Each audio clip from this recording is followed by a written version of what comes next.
नमस्कार, आप सभी का जन टीवी उत्तराखंड में स्वागत है। मैं हूं आपके साथ दीपिका जांगिड़। खबरों की शुरुआत करेंगे, उससे पहले एक नजर हेडलाइंस पर। देश के आम बजट पर सीएम धामी ने दी प्रतिक्रिया। कहा, कई मायनों में मजबूत बनेगी भारत की नींव। 130 करोड़ भारतवासियों के सपनों को पूरा करने वाला, सीतारमण को दी बधाई।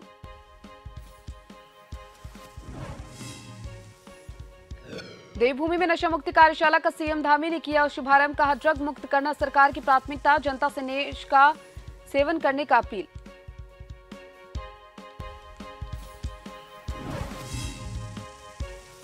रुड़की में स्वास्थ्य विभाग के दावों की खुली पोल। सिविल अस्पताल में अनियमितताएं बनी मरीजों के लिए आफत। दूर दराज से आने वालों को लौटना पड़ रहा बैरंग।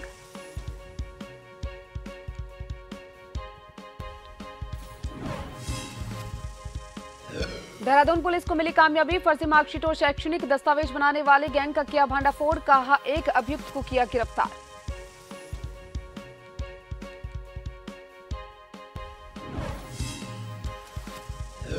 हल्द्वानी पुलिस को गोलीकांड मामले में मिली सफलता। अवैध हथियारों के साथ 2 आरोपी गिरफ्तार। रेस्टोरेंट में किसी बात को लेकर हो गया था दोस्तों में विवाद।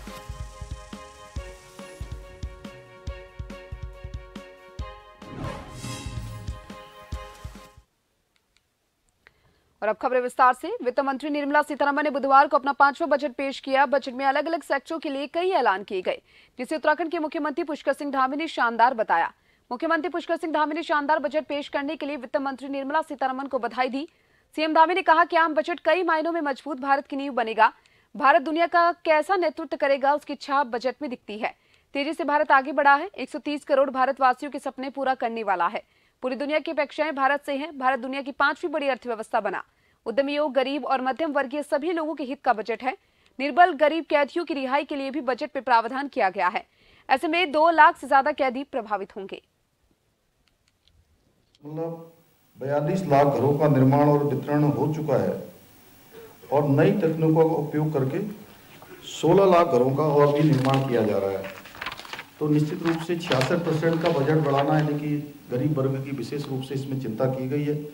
इसके साथ साथ महिलाओं के लिए इस आम बजट में कई सौगात दी है, जिसमें से अमृतकाल में महिलाओं के लिए नई बचत योजना का ऐलान किया गया है। इस योजना में 2 साल के लिए इस योजना का आगे का प्रावधान किया गया है, जो मार्च 2025 तक महिलाएं 2 लाख रुपए तक का महिला सम्मान बचत पत्र खरीद सकती हैं और इस पर 7.5% की सालाना दर से ब्याज।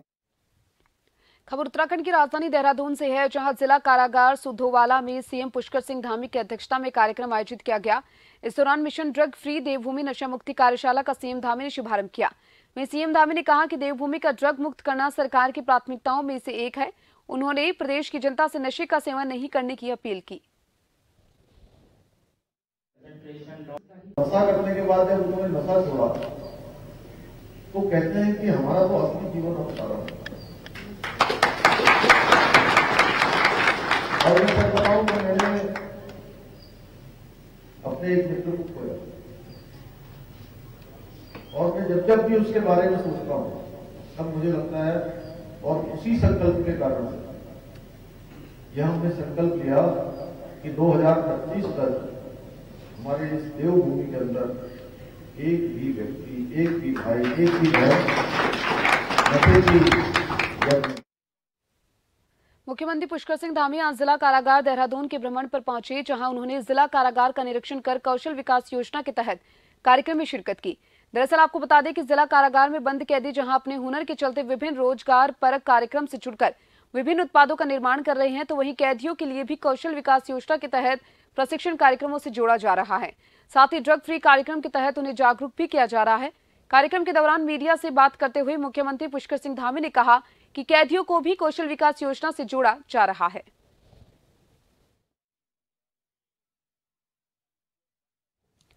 यूपी के पूर्व मुख्यमंत्री स्वर्गीय मुलायम सिंह यादव की छोटी बहू और भाजपा नेता अपर्णा यादव उत्तराखंड के उत्तरकाशी पहुंची। यहां उन्होंने काशी विश्वनाथ मंदिर के दर्शन कर पूजा अर्चना की।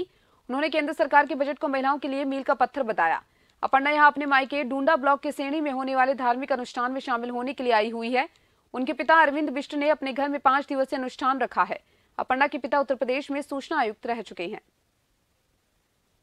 यहाँ पे करीबन 14 वर्षों के बाद आ रही हूँ। हालांकि देहरादून, हरिद्वार और बद्रीनाथ जी का दर्शन मैं बीच बीच में करती रही, पर अपने पैतृक गांव में 14 साल के बाद आ रही हूँ। और आज मैं अपनी दादी से और अन्य जो मेरे सारे रिलेशंस में है, पूरा परिवार इकट्ठा है और ये बहुत ही भव्य और दिव्य पाठ है भगवान नागराजा का।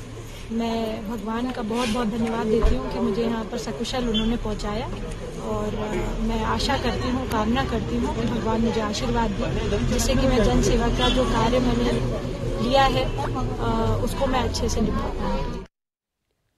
जोशीमठ आपदा को 1 महीने से ज्यादा का वक्त बीत गया, लेकिन प्रभावित परिवारों का विस्थापन जोशीमठ में अध्ययन कर रही 8 एजेंसियों की रिपोर्ट पर अभी लटका हुआ है, क्योंकि जोशीमठ में भूधसाव मामले में परीक्षण कर ही अलग अलग 8 संस्थाओं की रिपोर्ट आने के बाद ही प्रभावित परिवारों के पुनर्वास को किया जाना है और इस पर अंतिम निर्णय लिया जाना है। उधर कांग्रेस लगातार इस मसले पर सरकार को घेर रही है।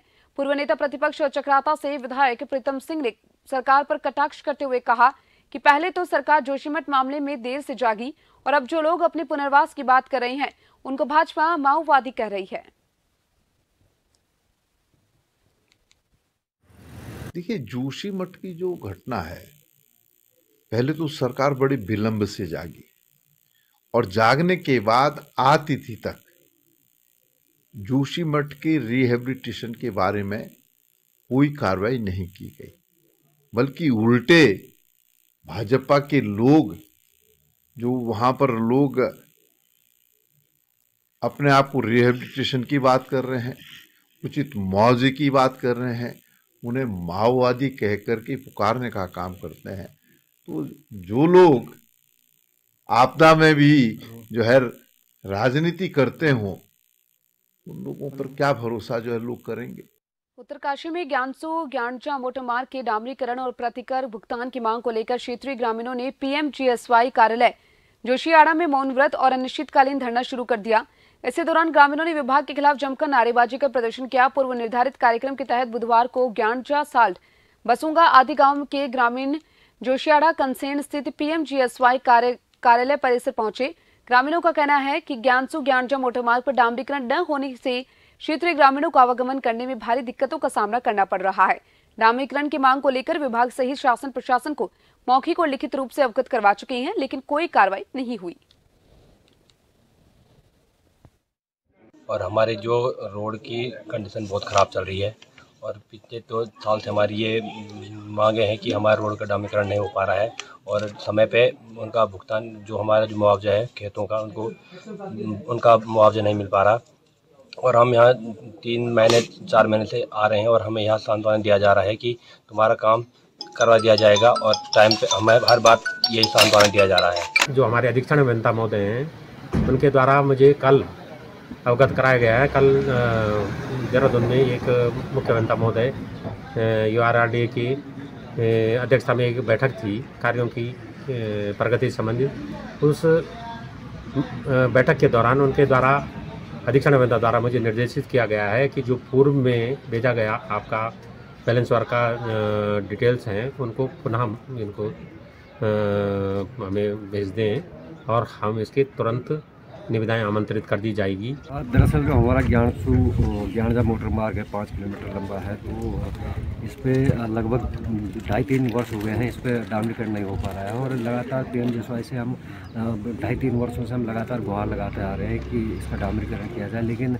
विभाग की ओर से हर बार जब भी हम आते हैं आश्वासन दे दिया जाता है कि आज हम ये काम करेंगे, कल से हम ये करेंगे, लेकिन यहाँ आकर हकीकत मालूम होती है कि विभाग की ओर से कोई भी कार्रवाई उस पर नहीं की जा रही है। जोशीमठ के स्थानीय लोगों के घर में तो दरारें हैं ही, साथ ही मवेशियों की गौशाला में भी दरारें हैं, जिस कारण इंसान तो इंसान जानवर भी खतरे की जद में है। गाय की गौशाला राहत शिविर से काफी दूरी पर मौजूद है, जिस कारण स्थानीय लोगों को अपने मवेशियों को लेकर भारी दिक्कतों का सामना करना पड़ रहा है। हालांकि प्रशासन के द्वारा मवेशियों के लिए गौशाला की व्यवस्था की जा रही है और लगातार कार्य प्रगति पर है, लेकिन बड़ी बात तो यह है कि ओमकारानंद ट्रस्ट तारा माता द्वारा जोशीमठ नगर के पीड़ित परिवारों के मवेशियों के लिए 500 बैग गाय का चारा वितरण किया गया। ये गाय का चारा करीबन 9 वार्डों में वितरण किया गया। हमारी तारा माता है, जिनका ओमकारानंद ट्रस्ट और तारा माता ट्रस्ट के नाम से है, इन्होंने पिछले बार तपोवन की आपदा में सबसे ज़्यादा मदद अगर किसी ने की तो माता तारा ने की, और माता तारा तपोवन में भी बहुत सारे घरों में गई, परिवारों घरों में गई, वहाँ पे लोगों के सुख दुख बांटे। और जब उनको ये पता चला कि जोशीमठ में भी इस तरह से आपदा है तो उन्होंने मेरे से भी संपर्क किया। तो मैंने कहा पूज्य माता जी, इस समय गाय पशु सबसे ज़्यादा प्रभावित हो रहे हैं, मनुष्य के लिए तो कहीं ना कहीं से सरकार भी लगी है, लेकिन पशुओं की स्थितियाँ अभी खराब हो रही है। तो माता जी ने तुरंत ही 500 बैग कपिला पशु आहार का यहाँ पे भेजा, जिससे 9 वार्ड में, प्रत्येक वार्ड में जितने पशुपालक हैं, जो कि लिस्ट 600 की लिस्ट हमको पशुपालन विभाग से प्राप्त हुई, और प्रत्येक वार्डों में बहुत अच्छे ढंग से माता जी के आशीर्वाद से यहाँ पे सभी पशुओं को ये चारा प्राप्त हो रहा है। और माता जी ने कहा है इसके बाद यदि कहीं कमी पड़ेगी, किसी चीज़ की जरूरत पड़ेगी तो माता जी सभी प्रवासियों के साथ अपना आशीर्वाद बनाए रखेंगे और निरंतर आशीर्वाद। सितारगंज के सिसोना राजकीय महाविद्यालय में कुछ बदमाशों द्वारा छात्र संघ अध्यक्ष पर रिवॉल्वर तानने का मामला सामने आया। छात्र ने कोतवाली सितारगंज में तहरीर देकर मामले में कानूनी कार्रवाई करने की मांग की। बताया जा रहा है कि कुछ दिन पूर्व छात्र संघ अध्यक्ष किसी बात को लेकर वाद विवाद हो गया, जिसमें उसको जान से मारने की धमकी दी थी। पुलिस ने मामले को गंभीरता से लेते हुए जांच शुरू कर दी है।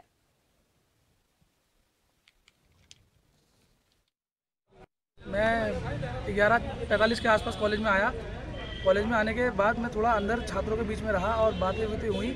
उसके बाद जब मैं थोड़ी देर बाद ही, मैं जब अकेला था, मेरे साथ में ये शिवम कुमार जी थे, ये सितारगंज की तरफ को आए मेरी गाड़ी लेने के लिए। उसके बाद जैसे ही मैं कॉलेज के बाहर गेट पे आया, कुछ अज्ञात लोगों ने, मैं आके छात्रों से वार्तालाप कर रहा था, जो छात्र बस का इंतजार या ऑटो का इंतजार कर रहे थे, मैं उनके साथ वार्तालाप कर रहा था। एक अज्ञात वाहन आई बुलेरो, थोड़ा सा आगे खड़ी होती है, फिर उसके बाद 2 बंदे आते हैं, 2 लड़के आए पहले उससे हाथ मिलाया, कंधे पर रखा। उसके थोड़ी देर बाद मुझे पीछे धक्का मारा, पीछे से अंदर की तरफ धक्का मारा। मैं पीछे घूम के देखा तो उसने वहाँ बोला तमंचा निकाल। वो तमंचा पीछे से लड़का लेके आया, इतनी देर में उसने ताना, उसने मेरा हाथ खींचा, ये मेरे हाथ में नाखून के निशान लगे। मैं उसका हाथ झटका के मैं उधर कैमरे की तरफ, हमारे कॉलेज के जस्ट सामने बजाज की एजेंसी है, हमारे ग्राम प्रधान कुलदीप जी की, लेके आए और चिल्लाए, बोले अगली बार जान देखेगा तो जान से मार देंगे। काशीपुर पुलिस ने क्षेत्र में हुई चोरियों का खुलासा करते हुए 2 शातिर चोरों को गिरफ्तार करने में सफलता हासिल की।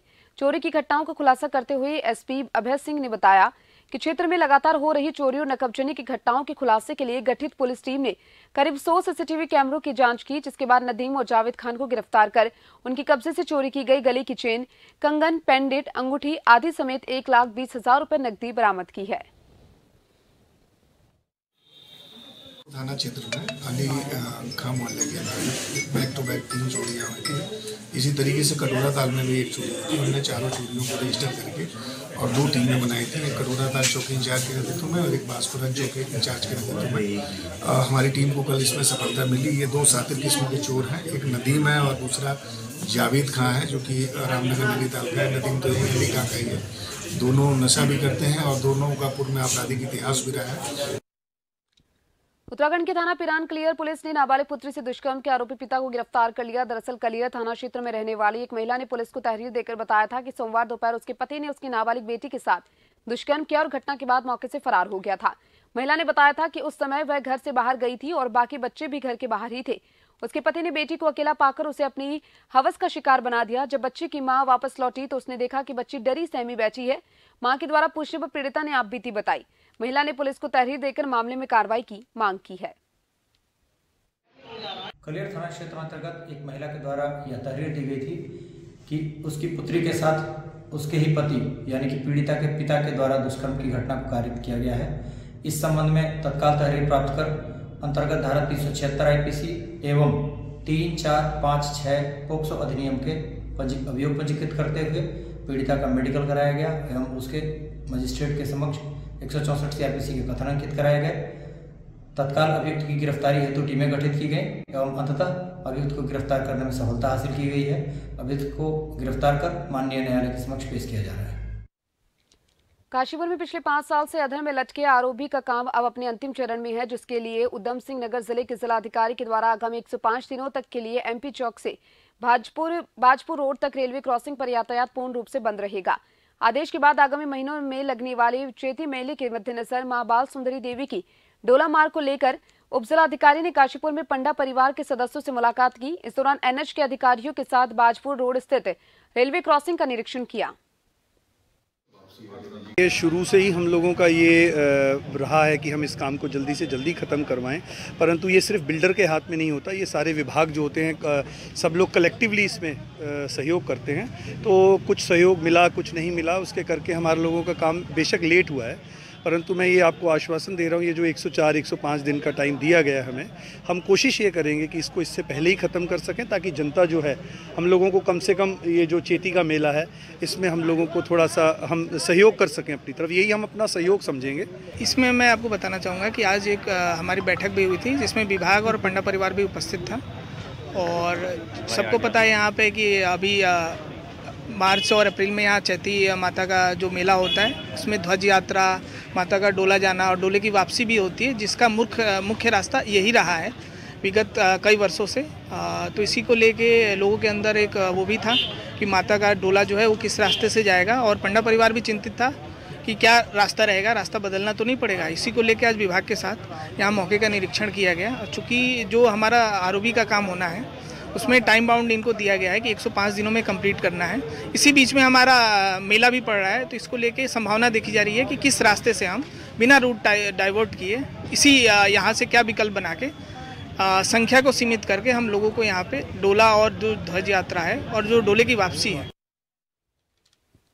कालाडूंगी क्षेत्र के स्थानीय युवाओं ने सामुदायिक स्वास्थ्य केंद्र कालाडूंगी की बदहाल व्यवस्थाओं को देखते हुए इसके उच्चीकरण को लेकर एसडीएम कालाडूंगी के माध्यम से मुख्यमंत्री को एक ज्ञापन भेजा। ज्ञापन में कालाडूंगी के सरकारी स्वास्थ्य केंद्र में स्टाफ की कमी, 100 बेड का अस्पताल, अल्ट्रासाउंड मशीन सहित कई मांगे की गई। वहीं युवाओं ने कहा कालाडूंगी सामुदायिक स्वास्थ्य केंद्र केवल एक रेफर सेंटर बन गया है। यहाँ कोई भी मरीज आता है उसे यहाँ से हल्द्वानी अस्पताल रेफर करके अस्पताल प्रशासन द्वारा औपचारिकता पूरी कर दी जाती है। उन्होंने कहा कि मांगों को 30 दिन में पूरा नहीं किया जाता है तो वे क्षेत्र के युवाओं के साथ तहसील परिसर में ही अनिश्चितकालीन धरना करेंगे। कालाडूंगी के युवाओं द्वारा माननीय मुख्यमंत्री जी को उप जिलाधिकारी द्वारा हमने ज्ञापन दिया, जिसमें कालाडूंगी के हॉस्पिटल की हमने कुछ मांगे रखी हैं, जिस कारण जैसे हमारे कालाडूंगी अस्पताल को एक रेफर सेंटर बना दिया गया है, सुविधाओं का अभाव है, और हमारे ग्रामीण क्षेत्र जितनी ग्राम सभा हमारी 123 ग्राम सभा हमारी कालाडूंगी तहसील जुड़ी हुई हैं वो उपचार से वंचित है। उनको हल्द्वानी, रामनगर, बाजपुर जाना पड़ता है बार बार उपचार के। इसका सीधा साधा उद्देश्य ये है कि हमें अपने क्षेत्र में एक आधुनिक उपचार के लिए एक अस्पताल चाहिए। जैसा कि आप सभी को अवगत है कि हमारे कालाडूंगी क्षेत्र में